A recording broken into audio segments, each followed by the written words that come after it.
বিদেশি শিক্ষার্থীদের ভিসা বাতিল ইস্যুতে পিছু হটল ট্রাম্প প্রশাসন। ভ্যাটিকানে ট্রাম্প ও জেলেনস্কি ফলপ্রসূ বৈঠক, পুতিনকে ফের নিষেধাজ্ঞার হুমকি মার্কিন প্রেসিডেন্টের। অস্ত্র সমর্পণ ছাড়া দীর্ঘমেয়াদী যুদ্ধবিরতিতে প্রস্তুত হামাস, প্রত্যাখ্যান ইসরায়েলি প্রধানমন্ত্রীর। গাজা বিমান হামলায় আরও ৫৬ ফিলিস্তিনি নিহত, ইসরায়েলি বিমান ঘাঁটিতে হুতিদের ক্ষেপণাস্ত্র হামলা। জাতিসংঘের নিরাপত্তা পরিষদে কাশ্মীরে সন্ত্রাসী হামলার নিন্দা, ইরানের মধ্যস্থতার প্রস্তাবকে স্বাগত পাকিস্তানের। ভারতকে ঘায়েল করতে ১৩০টি পারমাণবিক ক্ষেপণাস্ত্র প্রস্তুত, বিস্ফোরক মন্তব্য পাকিস্তানি মন্ত্রীর।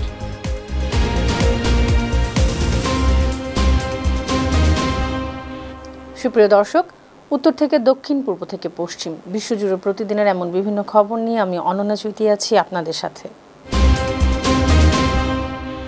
বিদেশি শিক্ষার্থীদের ভিসা বাতিলের সিদ্ধান্ত থেকে পিছু হটেছে যুক্তরাষ্ট্রের ডোনাল্ড ট্রাম্প প্রশাসন।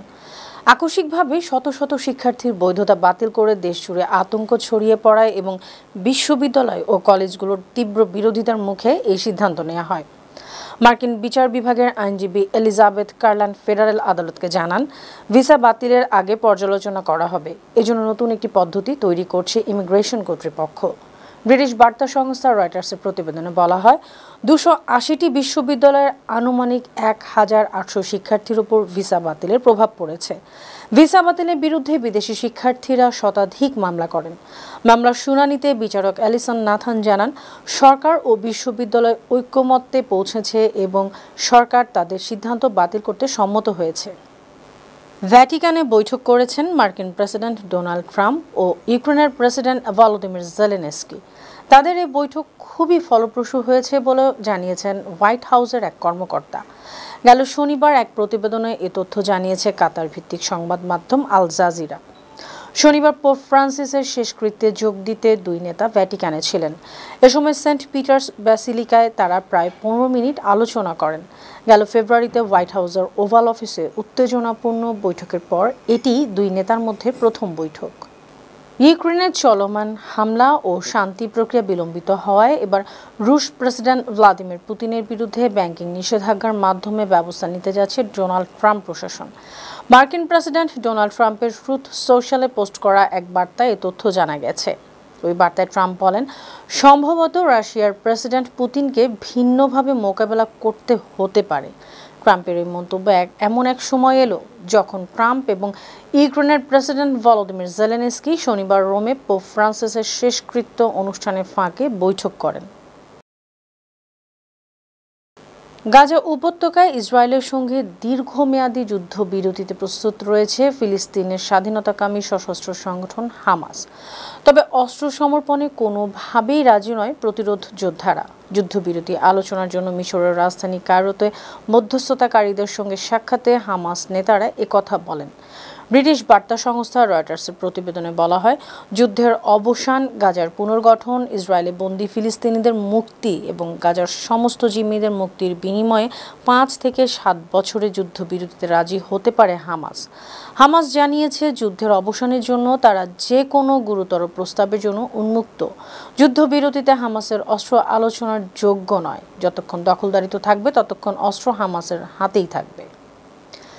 এদিকে গাজায় হামাসের দীর্ঘমেয়াদী যুদ্ধবিরতির প্রস্তাবকে প্রত্যাখ্যান করে ইসরায়েলের প্রধানমন্ত্রী বেনিয়ামিন নেতানিয়াহু বলেছেন, গাজায় যতদিন হামাস ক্ষমতায় থাকবে ততদিনই যুদ্ধ চলবে। কাতার ভিত্তিক সংবাদ মাধ্যম আল জাজিরার প্রতিবেদনে বলা হয়, ইসরায়েলের প্রধানমন্ত্রী বলেছেন, যুদ্ধ শেষ করতে রাজি হওয়ার সঙ্গে হামাসের কাছে আত্মসমর্পণে পার্থক্য নেই, তা তিনি কখনোই করবেন না। ইসরায়েলের প্রধানমন্ত্রী বলেন, যুদ্ধের সাময়িক বিরতি দিয়ে জিম্মিদের উদ্ধার করে এনে আবারও সামরিক অভিযান শুরু করা সম্ভব হবে না।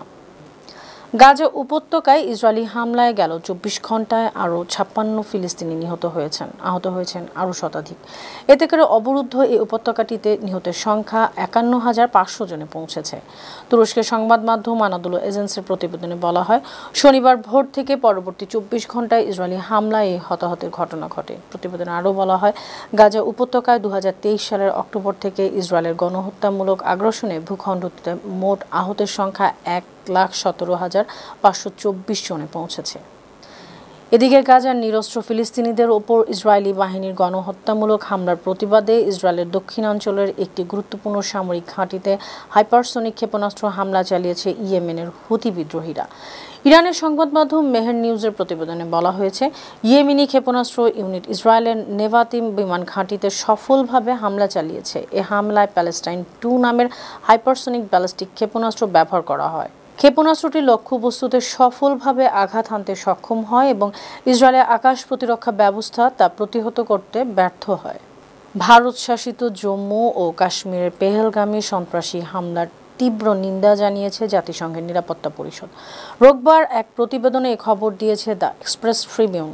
15 সদস্যের জাতিসংঘের এ সংস্থাটির সদস্যরা এক প্রেস বিবৃতিতে পেহেলগাম হামলার অপরাধীদের বিচারের আওতায় আনার জন্য জবাবদিহিতা এবং আন্তর্জাতিক সহযোগিতার আহ্বান জানিয়েছে।